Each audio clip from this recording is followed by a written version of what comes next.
All right, here's problem number 8, and this is take 2 of the video because apparently I stopped the other one too soon. So look, there's our person that's pushing on the broom, pushing it down at a 50-degree angle with the floor. And so let's go along here and take a look. So this is the force diagram.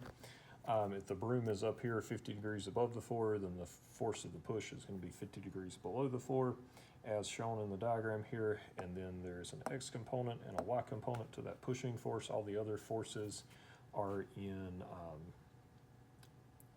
all directed along an axis, like normal force and gravity are on the Y-axis, and kinetic friction is on the X-axis. Now, you do need some friction here because the broom is moving at a constant speed. If the broom if there was no friction, well, we'll get around to that. The broom would accelerate instead of staying at a constant speed.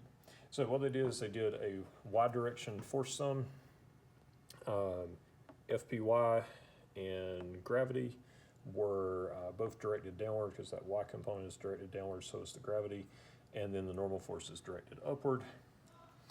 And then they went through this and identified the components, like what they could actually solve for. So they knew the FP was 5 newtons, so they figured out what FPY was by doing a sine function because Y was opposite of the angle. And then the gravity force here is just mass times G, so they did 2 times 9.8.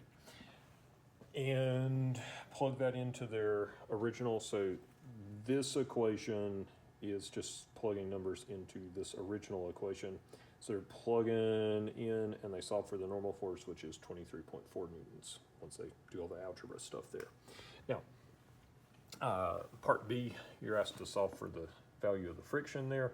So the X direction force sum, friction is to the left, X component is to the right, so that's what they said here, FPX minus FK, so X component minus friction, friction was to the left, so it's negative.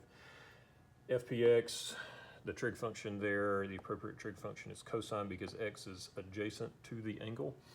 So they solved for what that X component was, and they said, hey, if that's 3.2, then